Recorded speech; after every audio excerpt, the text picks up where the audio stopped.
Is up, guys? It's Ali A here. Good afternoon, hope everyone's having a great day.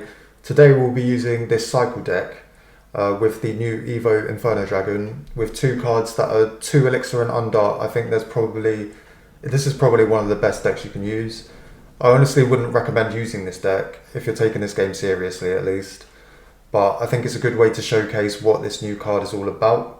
I honestly wouldn't recommend using this deck if you're taking this game seriously. I don't mean to rain on everyone's parade because it's a fun new card, but I don't think it's a solid win condition, to be honest. It's more of a tank killer or a support card like the regular EVO Inferno Dragon.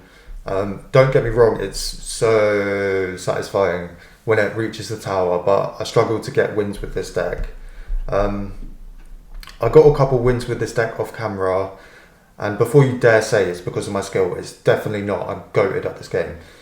But yeah, using it as a win condition is probably not a good idea, just because it's kind of dependent on who you're playing against, as well as like what deck you're playing against, as well as the skill of your opponent, which they aren't two things you can always count on if you're trying to get good at this game, essentially.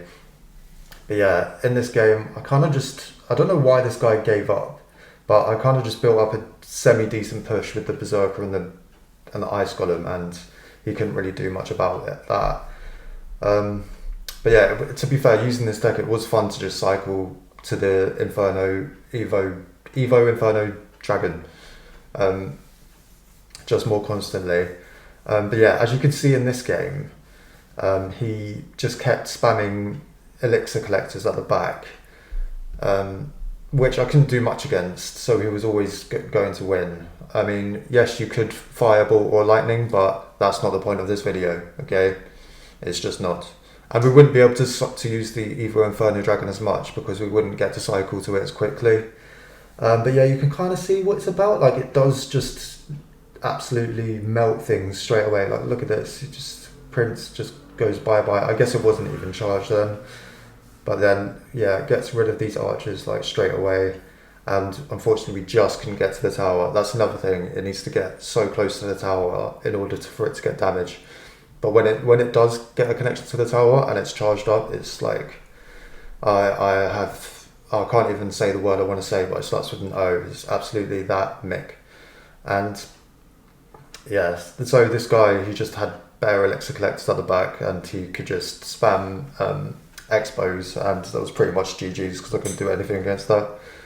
And then in this game, so we can see it making an approach to the tower. He lightnings, and we end up taking his tower. I wish it was just the Inferno Dragon on the tower, but that's the thing. You can't really get to the tower with just the Inferno Dragon because you can easily distract it with just low elixir troops such as the skeletons or any swarm troop, really. So it is a support card, really. And then so coming towards the end of this game, we did have a lead, and he just brought it back towards the end of the game. And so that's the other thing. The E drag is like just a hard counter for it, as well as the E giant. The E giant is crazy against it. I don't think you can. That's the thing. You can't just snipe it from far because it needs to get up close. So you can't melt it. It's the one giant troop you can't melt with the EVO Inferno Dragon. But yeah, it's a fun card to use. It is just quite difficult to use as well, and I think it's quite balanced, to be fair. But yeah, that'll be it for today's video. Please like, sub, comment if you enjoyed, and yeah, peace. See you in the next one. La la la la la la la la la la la la la Almost. la la la la